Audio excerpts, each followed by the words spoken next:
రాజమండ్రిలో పాలు కల్తీ ఘటనలో నలుగురు మృతి చెందడం అత్యంత బాధాకరమని రాజమండ్రి ఎంపీ దగ్గుబాటి పురంధరేశ్వరి విచారం వ్యక్తం చేశారు. ఈ రోజు ఆమె ఎమ్మెల్యే ఆదిరెడ్డి శ్రీనివాస్ కూటమి నాయకులతో కలిసి బాధితులను పరామర్శించారు. కిమ్స్ ఆసుపత్రిలో చికిత్స పొందుతున్న బాధితుల ఆరోగ్య పరిస్థితిని పరిశీలించారు. పాలను శీతలీకరణ కోసం డీప్ ఫ్రిడ్జ్ వినియోగించడంలో ఫ్రిడ్జ్లోని రసాయనాలు లీక్ అయి పాలలో కలిసినట్లు అధికారులు ప్రాథమికంగా గుర్తించినట్లు తెలిపారు. ఈ ఘటనపై ప్రభుత్వం సీరియస్గా స్పందించి దర్యాప్తు కొనసాగిస్తోంది అని అన్నారు.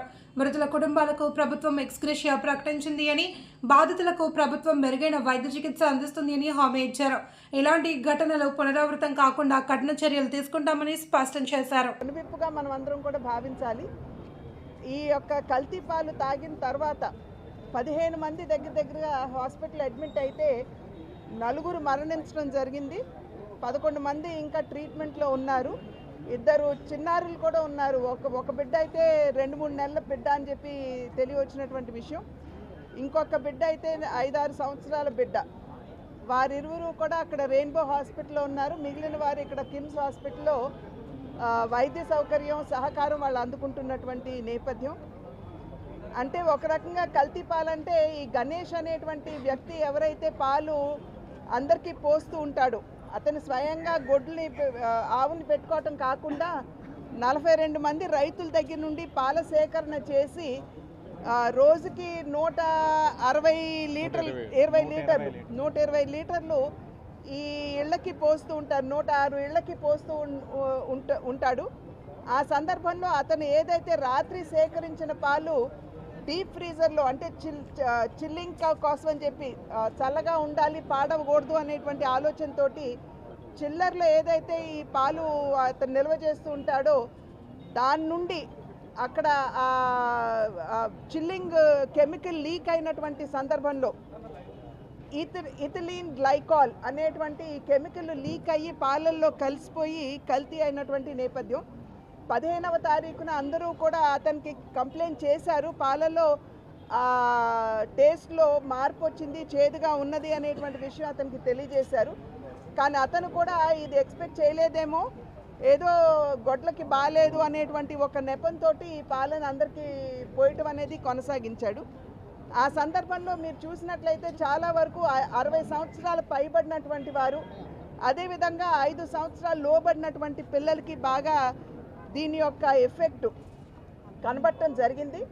ఇది అందులోనూ డయాబెటీస్, హైపర్ టెన్షన్ ఎక్కువ ఉన్నటువంటి అంటే మధుమేహం మరియు హైపర్ టెన్షన్ ఎక్కువ ఉన్నటువంటి వారి మీద ప్రభావం మరింతగా చూపడం జరిగింది. ఇప్పుడే మేము లోపలికి వెళ్ళి ఐసీయూలో కూడా ఉన్నటువంటి వారందరినీ కూడా చూసి వారి కుటుంబ సభ్యుల్ని పరామర్శించి రావడం జరిగింది. వారందరూ కూడా నిర్ధారించినటువంటి విషయం ఇదే. అంటే నిపుణులు చెప్పేటువంటి విషయం ఏదైతే ఉందో ఈ ఇథిలీన్ గ్లైకాల్ అనేటువంటి ఈ కెమికల్ సాధారణంగా వయసు పైబడినటువంటి వారికి, మధుమేహం ఎక్కువగా ఉన్నటువంటి వారికి ఎఫెక్ట్ అవుతుందని చెప్పి నిపుణులు కూడా నిర్ధారించినటువంటి అంశం. ఏదేమైనప్పటికీ కూడా ముందుగా నేను మన జిల్లా యంత్రాంగాన్ని, కలెక్టర్ గారి దగ్గర నుండి ప్రతి ఒక్కరిని కూడా నేను అభినందిస్తున్నాను. డిఎం అండ్ హెచ్ఓ గారిని, ప్రతి ఒక్కరిని కూడా జిల్లా యంత్రాంగాన్ని నేను అభినందిస్తున్నాను. ఎందుకంటే మొన్న రాత్రి నాకు తెలిసినప్పుడు కీర్తి గారికి, కలెక్టర్ గారికి ఫోన్ చేసి నేను మొన్న రాత్రి వారితో మాట్లాడటం జరిగింది. మాట్లాడినప్పుడే వారు మొత్తం కూడా వారు తెలియజేశారు ఏ విధంగా జిల్లా యంత్రాంగం స్పందించింది. వారి ఇళ్ళకెళ్ళి బ్లడ్ శాంపిల్స్ దగ్గర నుండి, పాల శాంపిల్స్ దగ్గర నుండి తీసుకోవటం, అదేవిధంగా మిగిలిన 42 రైతుల దగ్గర కూడా వెళ్ళి అక్కడ కూడా పాల శాంపిల్స్ని సేకరించడం, టెస్టింగ్ చేయించడం, ఇవన్నీ కూడా వెంటనే స్పందించినటువంటి సందర్భంలో విషయం కూడా మనకి అర్థమయ్యి వారందరినీ కూడా హాస్పిటల్కి మెరుగైనటువంటి వైద్యం కోసం హాస్పిటల్ తీసుకొచ్చేటువంటి అవకాశం మనకి లభించింది. అది మాత్రమే కాకుండా నేను రాష్ట్ర ప్రభుత్వాన్ని కూడా నేను అభినందిస్తున్నాను. వారు కూడా వెంటనే స్పందించి ముఖ్యమంత్రి గారి దగ్గర నుండి వైద్య ఆరోగ్య శాఖ మంత్రి గారు లోకేష్ గారు ప్రతి ఒక్కరూ కూడా వెంటనే స్పందించి జిల్లా యంత్రాంగంతో మాట్లాడుతూ వారికి మెరుగైనటువంటి వైద్యాన్ని అందించండి, ఎంత ఖర్చు అయినా సరే అది ప్రభుత్వం భరిస్తుంది అని చెప్పి భరోసా వారు ఇవ్వటం జరిగింది. కనుక వారికి కూడా నేను ధన్యవాదాలు తెలియజేస్తున్నాను. ఏదేమైనప్పటికీ కూడా ఈ కల్తీ జరగడం అన్నది, ఆ పాలు తాగిన తర్వాత నలుగురు మరణించడం, అందులోనూ చిన్నారులు ఇవాళ వెంటిలేటర్ మీద, డయాలసిస్ మీద ఉండటం, ఇది చాలా బాధాకరమైనటువంటి విషయం. ఈ రకమైనటువంటి సంఘటన పునరావృతం కాకుండా ఉండాలి అని అంటే ఎవరైతే పాల డిస్ట్రిబ్యూటర్స్ ఉన్నారో వారందరి దగ్గర ఉన్నటువంటి చిల్లింగ్ ఎక్విప్మెంట్ ఏదైతే ఉందో వెంటనే వాటిని ఒకసారి రివ్యూ చేయవలసినటువంటి అవసరం ఉంది. ఎందుకంటే ఈ రకంగా కెమికల్ లీక్ అయ్యి పాలల్లో కలవకుండా ఉండాలి, మరి మెరుగైనటువంటి పాలు అందరికీ అందించాలి అంటే ఖచ్చితంగా జిల్లా యంత్రాంగం దీని మీద దృష్టి కేంద్రీకరించాలి.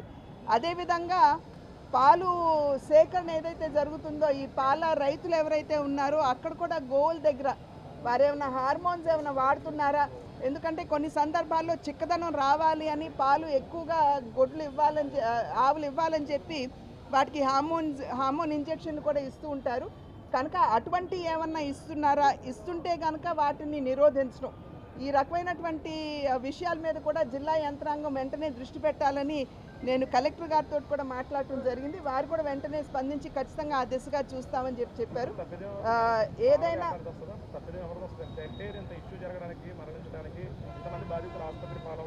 ఇవాళ ఆల్రెడీ మీరు చూసినట్లయితే పాల వ్యాపారిని అరెస్ట్ చేయడం జరిగింది. అతన్ని హీఈస్ అండర్ అరెస్ట్. అతను కావాలని చేశాడా లేకపోతే అది అన్ఫార్చునేట్గా జరిగిందా అనేటువంటి విషయం పక్కన పెడితే జరగకూడదు అసలు ఇటువంటి సంఘటన.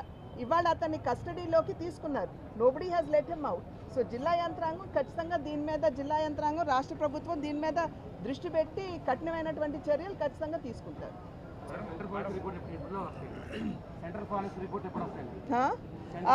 ఆల్రెడీ కొంత వచ్చేసింది. ఇక్కడ చేసినటువంటి పరీక్షలు కొన్ని వచ్చాయి.